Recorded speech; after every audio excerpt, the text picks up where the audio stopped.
good, fellas? One big fire under the turkey. Yeah. What's Happy happening? Thanksgiving, boys. Happy Thanksgiving. I am grateful for both of you.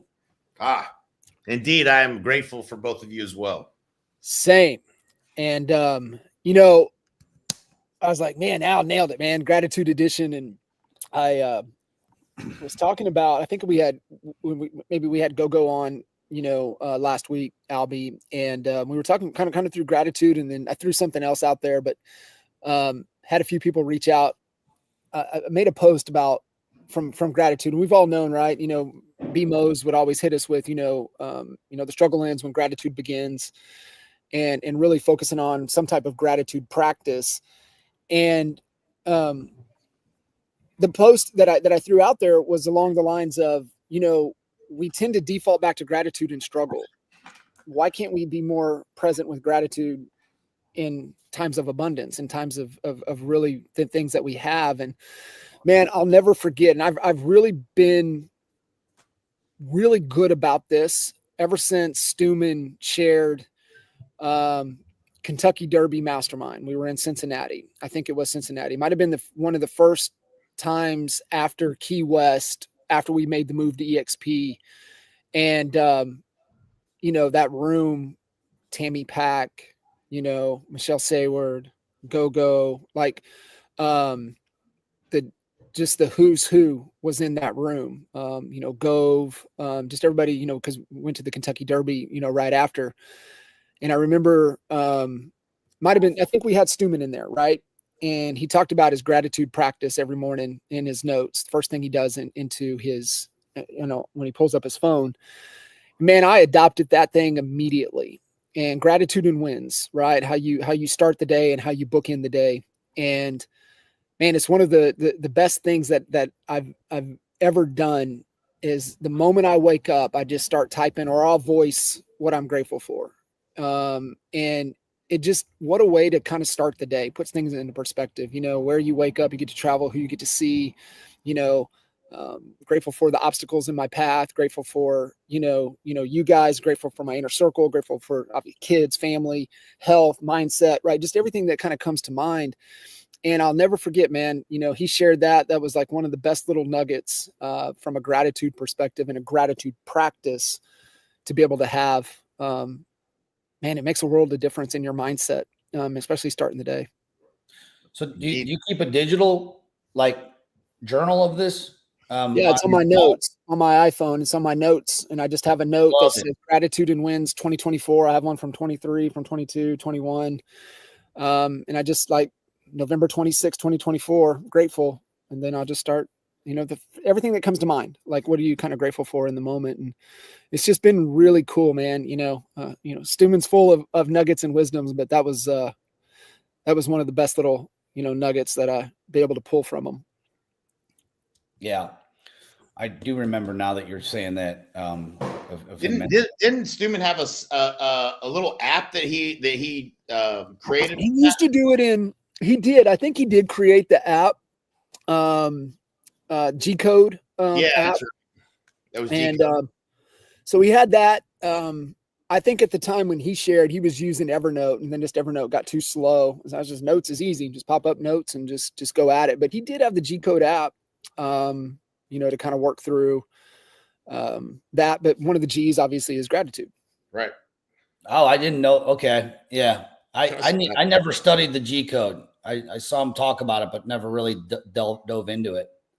It's really, really good. I mean, Garrett White has, something, similar with Warrior, faith, freedom, finance, fitness, so it's just kind of the combination of the different equities. Yeah. But it's putting it into a process. It's like, one of my favorites is Hal's, right, from the Miracle Morning, and his savors. And, part of that silence could also be gratitude, could be prayer, could be meditation, could be mindfulness. But it's one of those things that you want to incorporate as a habit.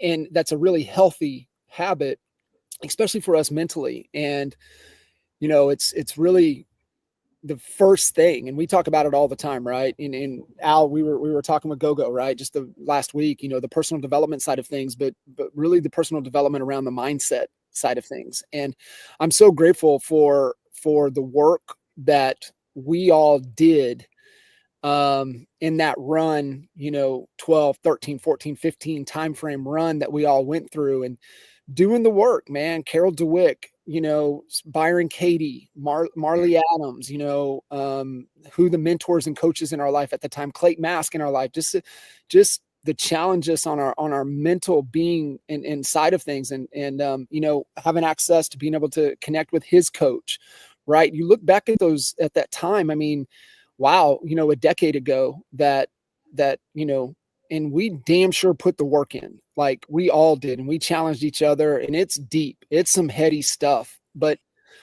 to be able to sit here and kind of the mindset, and I tell you what it does for me. And I've really been, kind of talking with Leanne through a lot of this, and the visual is that you've got to be the calm in the chaos, and you've got to be still. And when you have a gratitude practice, a mindfulness practice, silence, prayer, when you have that, it allows you to be able to be centered and be still. And the visual, think about that visual, right? It's just like the chaos in the world is exploding around you, but you're dead still and nothing can mess with you. That's what it means to me when you talk about gratitude, mindfulness, silence, prayer, having that skill set, having that mindset, and having that, practice. You're able to just sit in it, and it doesn't bother you. I love it. I've tried meditating so many times, bro, and I struck out, but the times that I've been successful were only when it was a gratitude based meditation. It's so much easier for me to just kick into a relaxed mode. Takes away anxiety, stress. It just almost magically just evaporates when the center is, because I studied Buddhism and everything, and they what they kind of teach is to think about nothing. You really shouldn't be having the thought enters in, you just let it go back out the other side. I struggled with that. Yeah. And what's funny is I have ADHD, and it's hard to focus on anything. But when I try to focus on nothing, I can't focus on nothing, but I can focus on gratitude so much. It's just so much easier. And because it is a central force of, central place of peace. And it could be the difference. I don't know if you told the story, but just in the last year, I heard the story about the Holocaust survivor who was literally imprisoned in this cage with about 3 or 4 other women.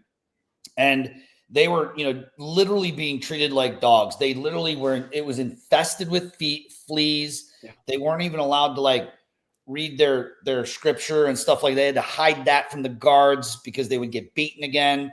And there was just all these things. And when they asked her 20, 30 years later, what got you through it? She said it was gratitude. And they said, what were you grateful for? And she said, I was grateful for the fleas. Yeah. And they're like, what do you mean you were grateful for the fleas? John, if you could tell the story better, jump in. It is. It's my coach was the one that actually shared that story with me. And that came from you. Okay. And he, because that's just kind of where the mindset side of things goes. And in every moment you can find a piece of gratitude.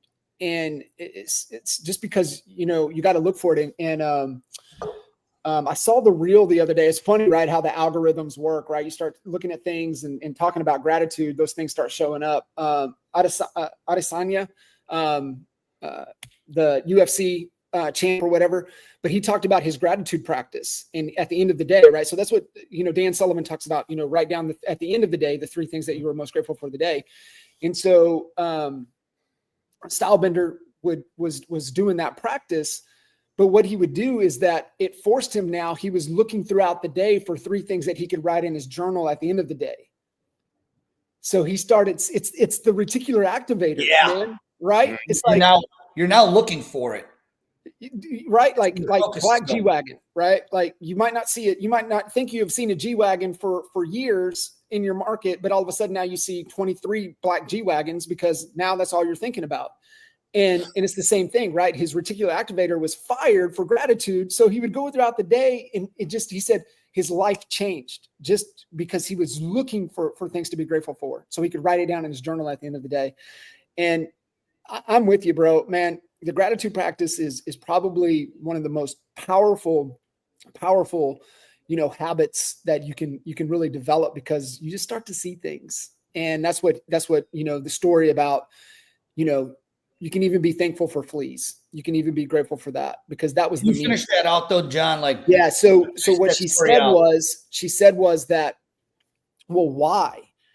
And she said, well, because if it wasn't for the fleas, the guards would have came in, they would have found our scripture, and they would have taken it away. And we would have never had that moment to where we were able to bond and share scripture and have that time that really got us through that period. And so she goes, if it wasn't for the fleas, that would have never happened. But nobody would go in there. The guards wouldn't go in there, nothing. So they had that time. They were able to keep the scripture. They were able to have that time amongst themselves to keep them, one day at a time, during that period of their life. Yeah. So powerful, dude. And so like my follow-up question to that would be, because this is what I'm asking, dude, I love this podcast. I write a page of notes every time we do this podcast. For real. Like, selfishly, I'm looking at, like, if it can help me, then I figure that it can help someone else. But my next question to myself is what today are my fleas that I should be grateful for? Right. I mean, thankfully I don't have fleas running around this house, but what are my fleas? Like when you burn the boats, what boats are you burning? Yeah. And what are you saying? What are you saying no and no more to, right? But what are you grateful for?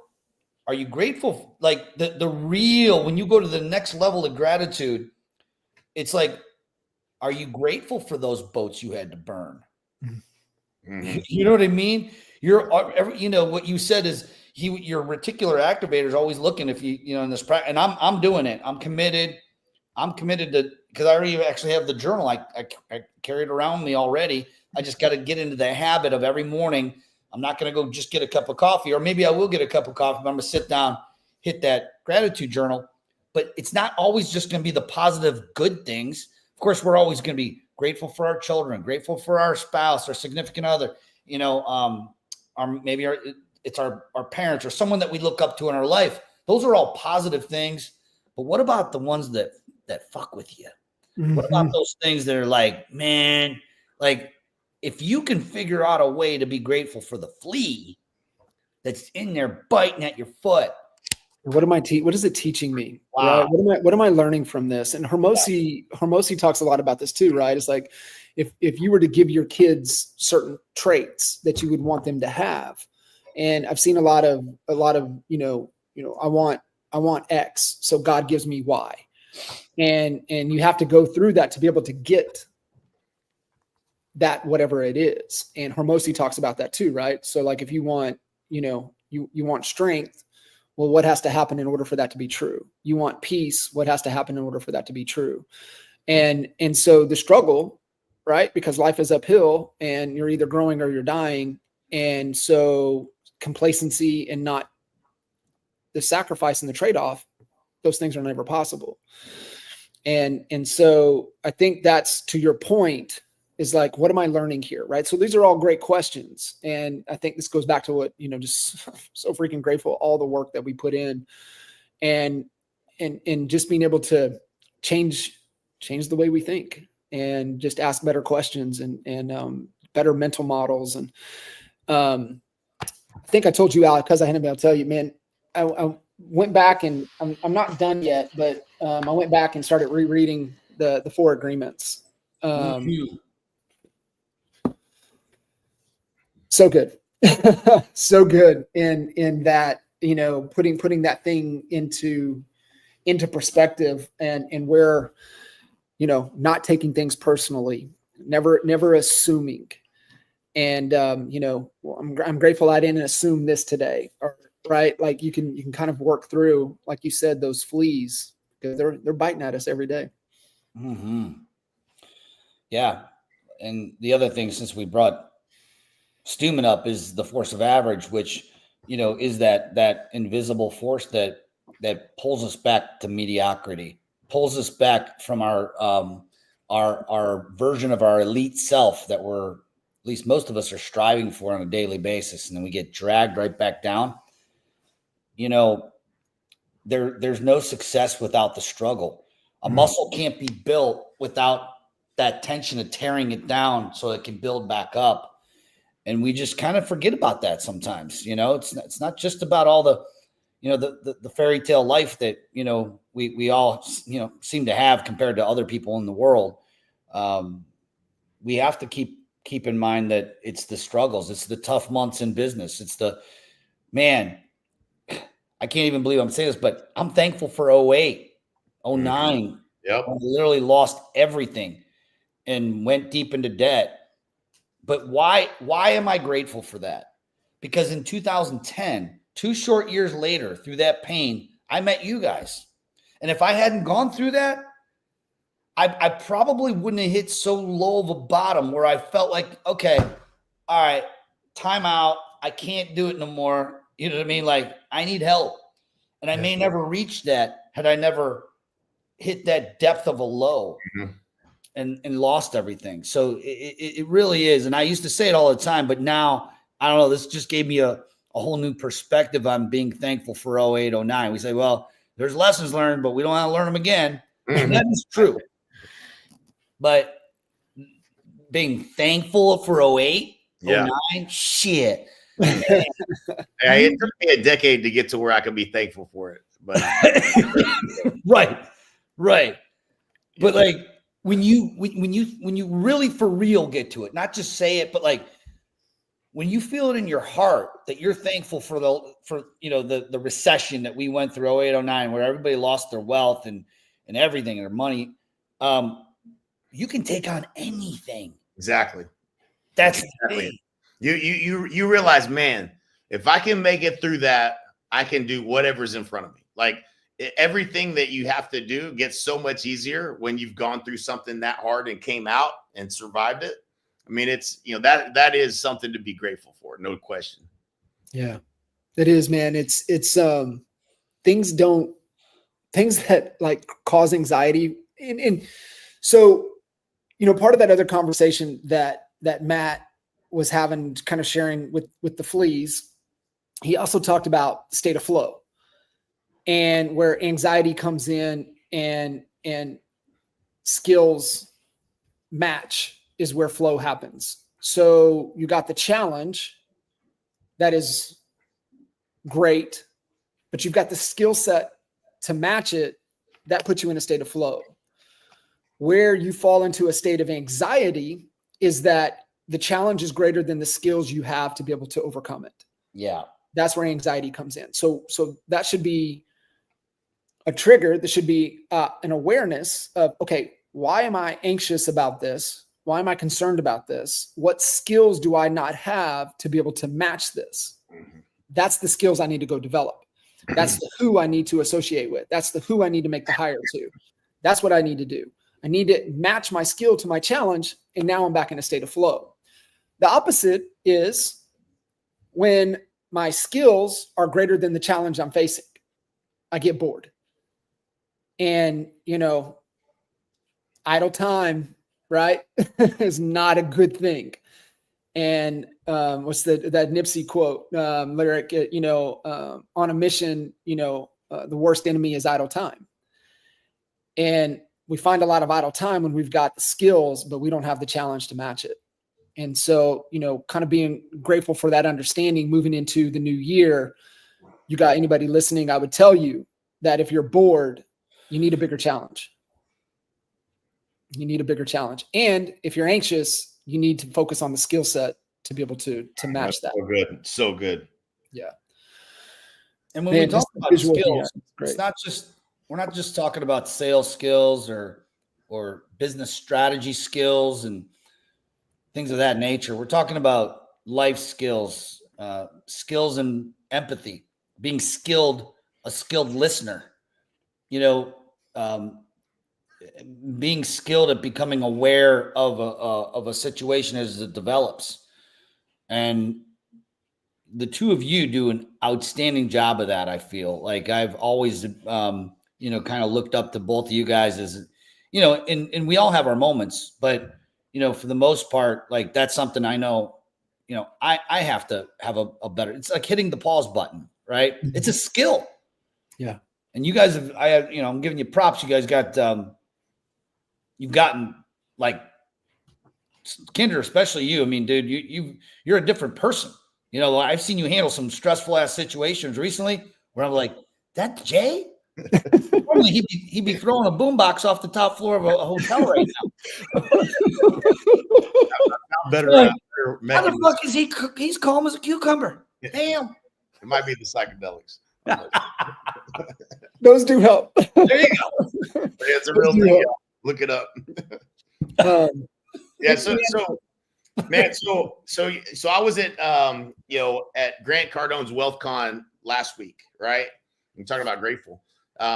And man, they're just billionaire speakers, one after another. And I want to share a couple of nuggets that the biggest takeaway from the whole event, outside of the fact that everybody's bullish on Bitcoin, and there's a lot of really interesting people in the room. They're bullish on Bitcoin, and they're super bullish on multifamily.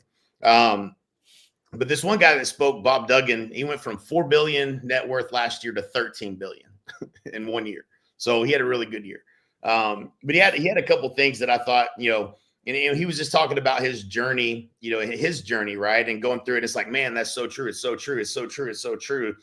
That you have, you said it earlier, Alex, like you have to go through, the only way to success is through failure. That's the path. There isn't a straight line to success. You have to go through failure to get there. But he was talking about your willingness to take on challenges, get knocked down and get back up. Another thing, he talked about was focusing on impact, making a difference. But one of the things that I really liked was, he talks about wealth and, like money doesn't buy you happiness. You have to be productive, overcoming barriers and challenges, knowing that good things are coming and that good things are happening to you right now. And so like his mindset around all this stuff was really good. Another thing he said, and I think this goes back to what you were saying earlier, John, is that you got to educate to activate. So like, if you want to get activated, get that education, seek what it is that you don't know, whatever's giving you that anxiety. If you educate, it activates you. Like once, when you learn something, you're like, oh damn, I didn't know I could do that. That's amazing. That's a killer. That's a hack. Right. And so like, you have to, in order to get activated, you have to learn something. You got to keep moving towards what it is you're trying to solve. But I thought there was some really great speakers that, doing some big things out there that it was great. I was grateful to be in the room. There's a guy, I want everybody to write this guy's name down because everybody needs to go do this. What was the Duggan guy before you moved Bob Duggan? Bob. Okay. Bob Duggan. Yeah. Great dude. Just you could just tell, great human being. So this guy, write this down. Carlton Dennis, Karlton Dennis. And so you might, probably it's been almost 2 years now, knowing that, the living on the island is, at some point going to come to an end, and I'm coming back to the States and I have to have a plan for, number one for me was, what's my philosophy on how I'm investing money? We make a lot of money. What's my philosophy? And so I start asking people that question. What's your philosophy? What's your philosophy? What's your philosophy? Trying to learn, what are people's philosophies on investing money? And then, coming back to the States, primarily, I'm just wanting to make sure I pay the least amount of tax. The biggest expense every person has individually and as a business is taxes, period. So, that's the first place, let's try to, it's just like looking at a brokerage. Where am I going to be able to keep the most money? Well, the EXP, you get to get paid to be here. So it's the best brokerage to be at, period. But this Carlton Dennis guy is a tax strategist. And this is something I realized in dealing with a lot of investors that are investing in some of these properties, these multifamily deals that we're putting together. Most people have a CPA. And so as I talk to someone about the opportunity, the investment, then they go to their CPA and, they'll tell them something that generally isn't true or isn't helpful in terms of what they're making the investment. most everyone has a CPA. They don't have a tax planner or a tax strategist. There's a big difference in the two. And so this guy, Carlton Dennis with a K, he's on YouTube. You go to his YouTube channel. It's Tax Alchemy. But you can set up a call with him. And I already did the calls. The first thing I did, then I sent it to my dad. I was like, you need to do this. So I always joke about, my dad, I'm going to inherit basically a bunch of damn tractors and fucking trailers and all this shit, because he goes to a CPA every year. He's like, oh, you need to go buy some more equipment and shit. I'm like, Dad, listen, like, there's got to be a better way, bro. Like, I mean, you're killing me with all this shit. I don't need it. You don't need any more tractors and trailers. We're going to have a big ass auction is what we're going to You got a 12,000 square foot shop full of just shit he used to write off, to write off on his taxes, which is fine if you need that stuff, but if you don't need it, that's not a strategy. And so there was a couple things in there that was really, really helpful. The first one, and not to get into IRS code, but it's called 469-9. And it's your ability to, if you lease, if you have an Airbnb that you rent for less than 7 days to 2 people in a year, you can bundle everything, and that allows you to become a real estate investor, a full-time real estate professional per the IRS code. And you can write off, in any and every investment you make into multifamily. This is something that people make these investments and they don't qualify for the cost seg, which in years past, if you put $100,000 into an investment into multifamily, you could write off as much as 80% the first year. That's insane, right? Like, there's huge deduction. So, this guy that when you have your call with them, they're going to go through, all of your income, all your investments, everything that you're doing. And then he broke down basically into your 3 buckets. Let me see if I have good enough note. Oh wait, I did a call with him later than the event. Let's see.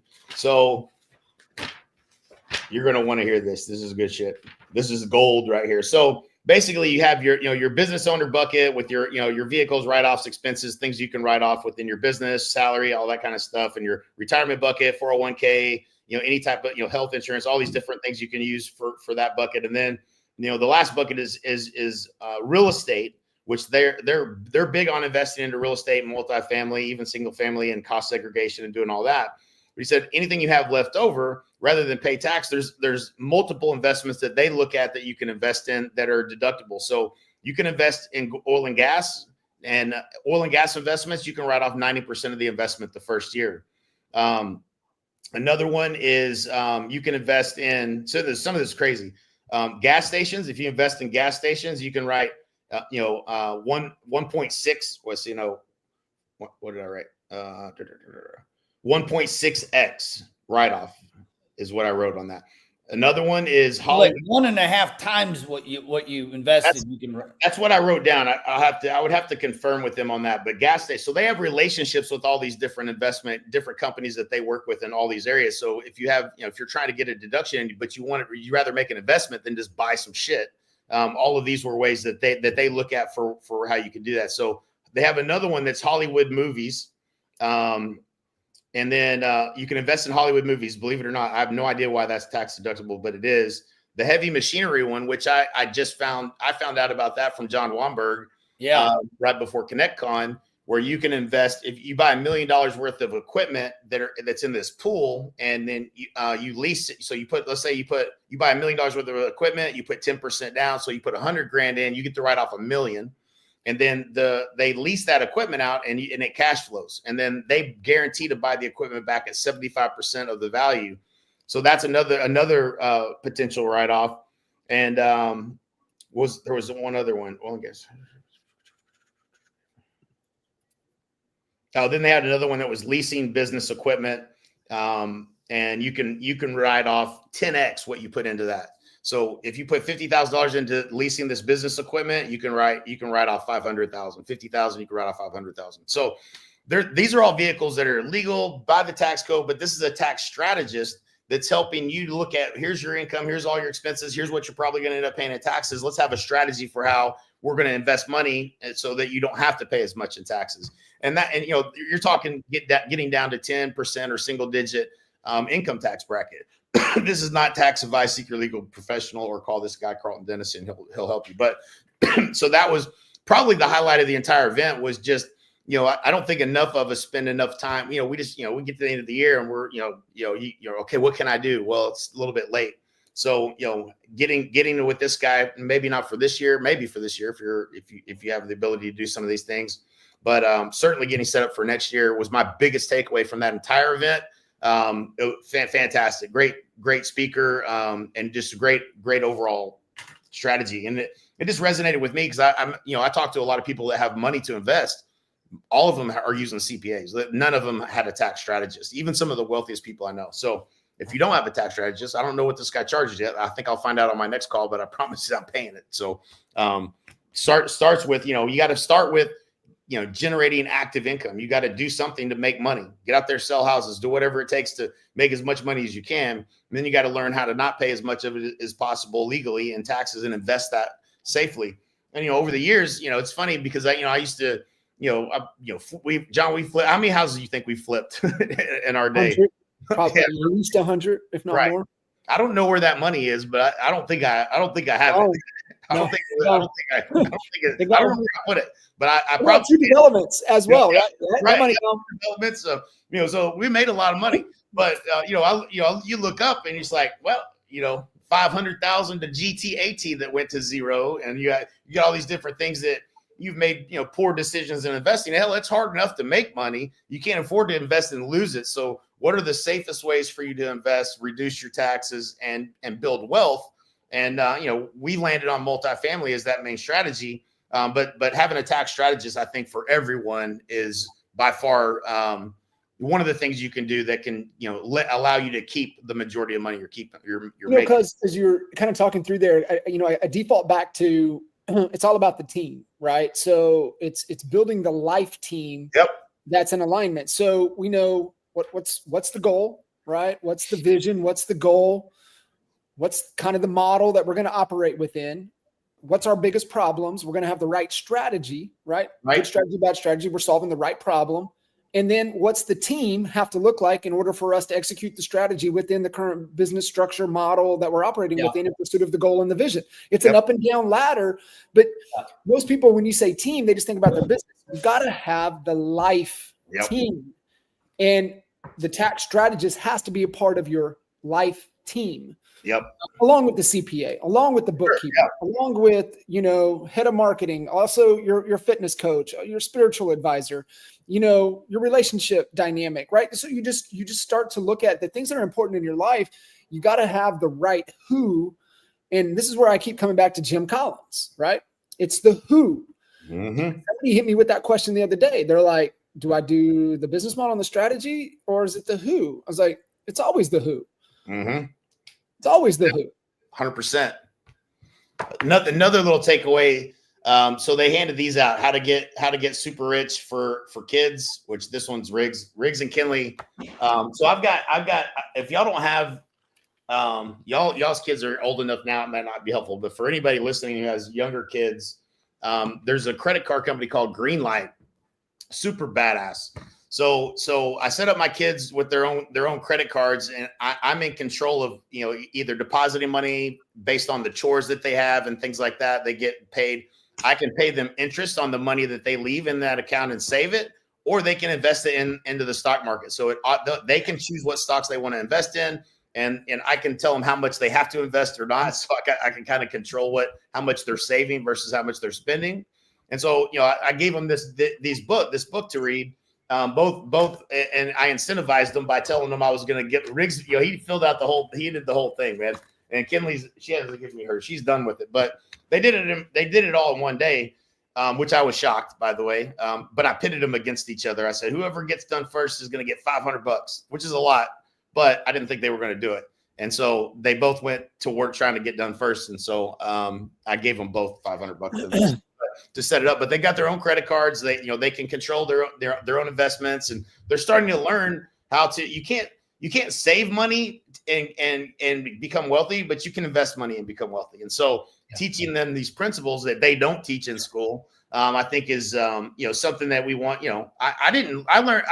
I've literally lost millions and millions and millions of dollars. Like if I would hate to sit down and see, I mean, I can think of 3 things that cost me 500 grand in the last, in the last 10 years. So like how much, is it costing me by not having a good strategy around money? You can't afford to spend your whole life just to get money to lose it or to not invest it, safely and lose it. Tax people, Yeah. 500K we spent to, work with, what was the guy's name? Joe Garza, one of the top tax attorneys in the state of Texas. And we find out the IRS is, or basically the FBI is raiding his office one afternoon. It was on the news, and we're like, "Fuck, that can't be good, right?" So the IRS is like, we paid him $250, plus we had to pay all the back taxes because his thing wasn't legit.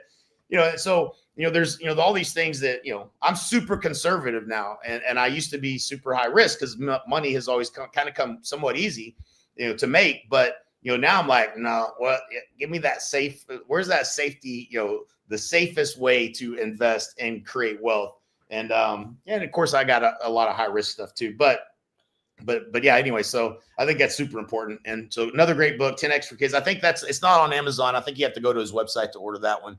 Awesome. But also Greenlight is the credit card company you can set up for your kids. It's really cool, super efficient, easy to use. The kids have their own little debit cards they can use on whatever they want to buy or whatever, but they're also, making choices on what stocks they're going to invest in and stuff like that. That's super cool, man. It's funny kind of thinking through, I don't know, because I don't even think I've shared this with you. I've shared it with Al. I've shared it on a couple other podcasts and stuff. And just reflecting as a coach, and, just kind of a thought exercise for us, right? October was 20 years for you and I. And, I was like, if I was our coach and I'm coaching these 27-year-old knuckleheads, what would I coach them on? And, I keep coming back. I run different scenarios, different thought experiments, different thought exercise, but I always keep coming back to this. Our business is a vehicle that's moving us to freedom. And what I would have beat us over the head with was, listen, y'all quit chasing status and focus on freedom. Here, let's get clear on what freedom means to the two of you, and let's design and build the business in pursuit of freedom. Now, grateful that we didn't do that because we wouldn't be sitting here today if that was the case. So grateful that we had to go through that 20-year journey to get to this point. However, I love to share this story, especially with younger. I was on with Gay Dosh's crew last week, and I shared the whole story with them. And the problem that we were in is just, I think it's age maybe, and maybe both of us just as competitive as we are. I think because we wanted to just beat the shit out of Pam and Barry. And so whatever it took, and it took sacrifice, it took our health, it took our relationships. It was not good. And it was chasing status.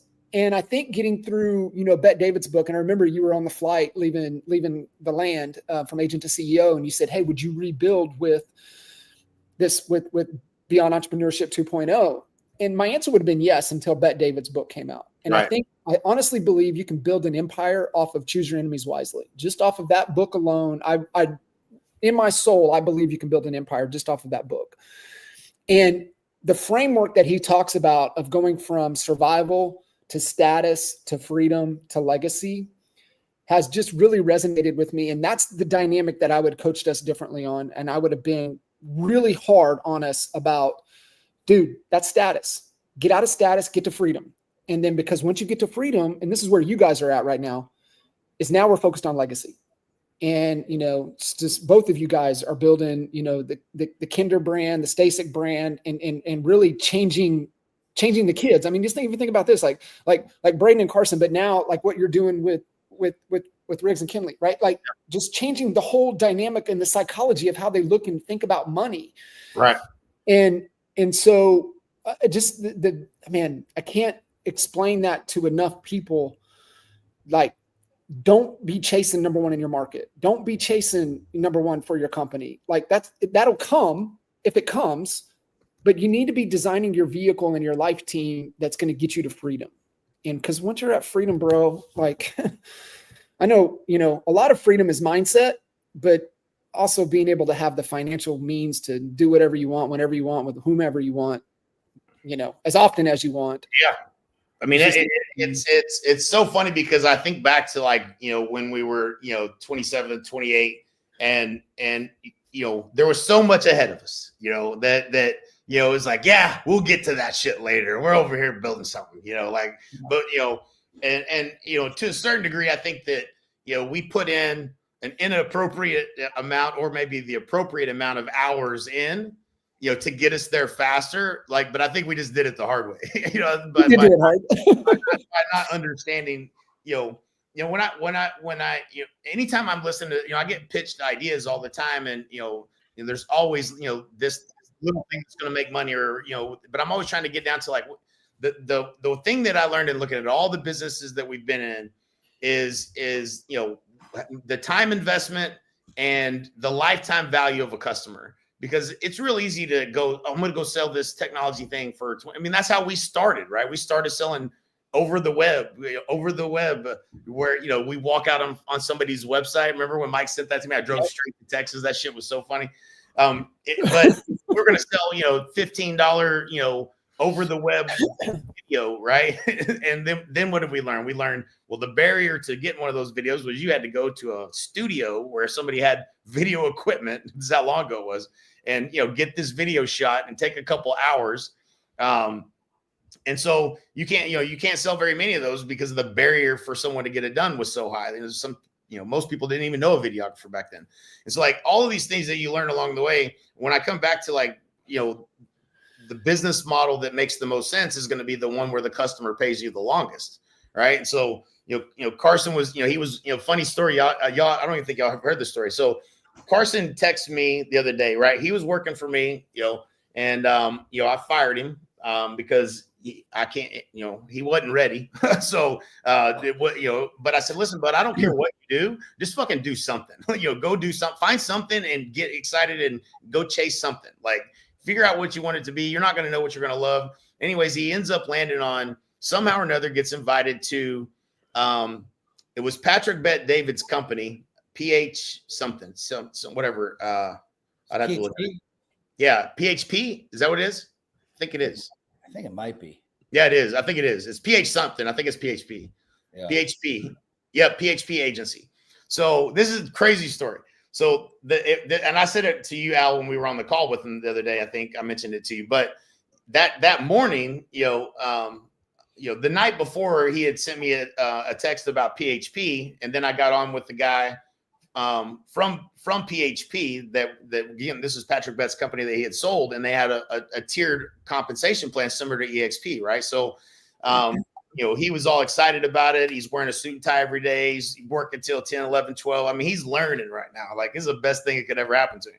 But he's in it, and he's, trying to make sales and, trying to reach little tiers of, opportunity or whatever. And there's the same kind of things that we plugged ourselves into and got coached and trained and, along our own paths.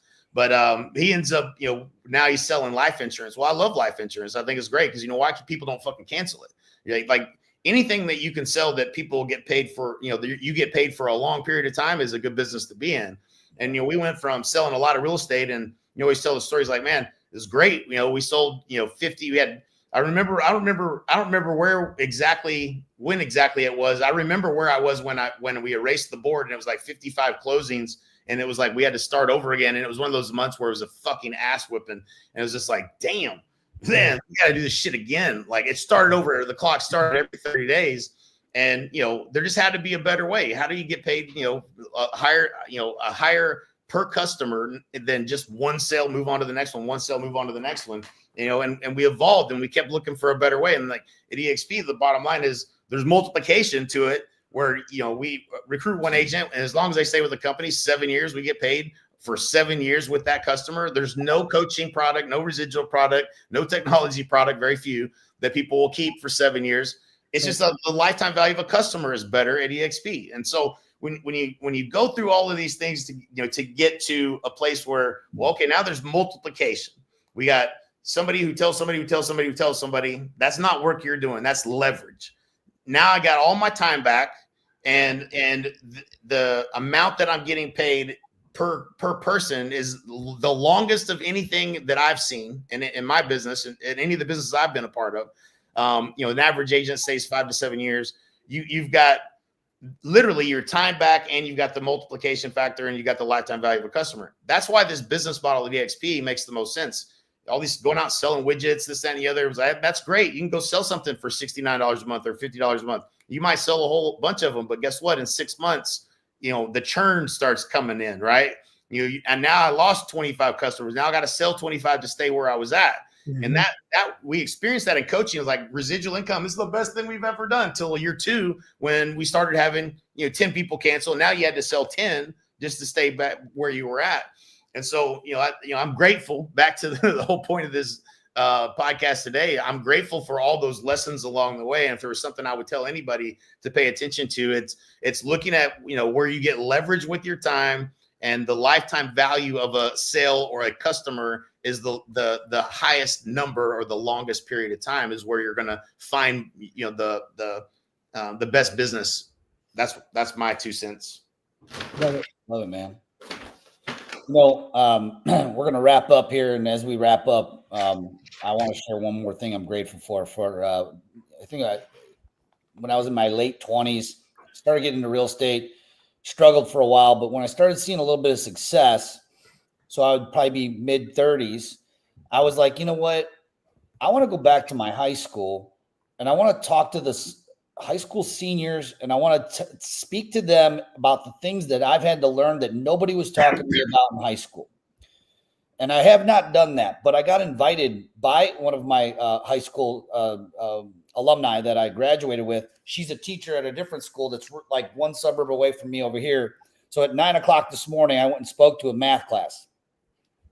And this is a vocational math class. Like, these kids are not going to college. They did not have good grades like me. Like they're not college bound, right? Like, they're going into trades, which I love because I connected with them. And they wanted me to go talk about why it's important to buy a house versus renting. And I kind of went into it, a bit of a different spin on it. Of course, I touched on why it's important. I put a picture of my first house I bought, how much I paid for it, how much it was worth when we sold it, just to give them real high level visuals. I didn't get real deep into the weeds. But at the end of it, I ended on taking care and understanding your money. Understanding that leaving your money in a savings account is losing money. Mm-hmm. And when I said that to them, they looked cross-eyed at me, and the teacher backed me up. He's like, remember we talked about inflation class? I'm saying all that to say this. I'm going back at 2 o'clock. So it's almost 1. I'm going to go back and I'm going to do it again. But what I left them with at the end is that freedom, they're never going to experience freedom if they don't learn how to take care of their money. I never learned how to take care of my money until way late in life. And and so we kind of had some, like, because one of the lessons that was in buying a house is, well, how do you save for money, and how do you make sure your credit score stays okay so you could get a mortgage and this and that. And so I ended it on a couple interesting things that had nothing to do with buying houses. One was, if you hear nothing that I say today, except one thing, is just understand, no matter how much money you make or how much little money you make. I said, I've been broke and I've been rich. And I can tell you this, I'm going to choose rich every time from the movie, right? Yeah. And the truth of it is because I wasn't understanding money. And it doesn't matter what you choose. You could be a plumber. I said, anyone in here looking to get into trades? Good. Because a friend of mine just sold his plumbing business for $10 million. A plumber. Everyone used to look down at plumbers. No, the plumbers are getting rich right now. I saw all their eyes now start to be like, oh, okay. And the teacher didn't pull me in for that. And I'll end with this. The second thing that I told him was, I said, raise the hands in here if you hang out with some losers. You can admit it. I do sometimes. I hang out with some degenerates, right? And when I was your age, I hung out with a lot of them. And they were my best friends. I love them. And sometimes, today I still love them.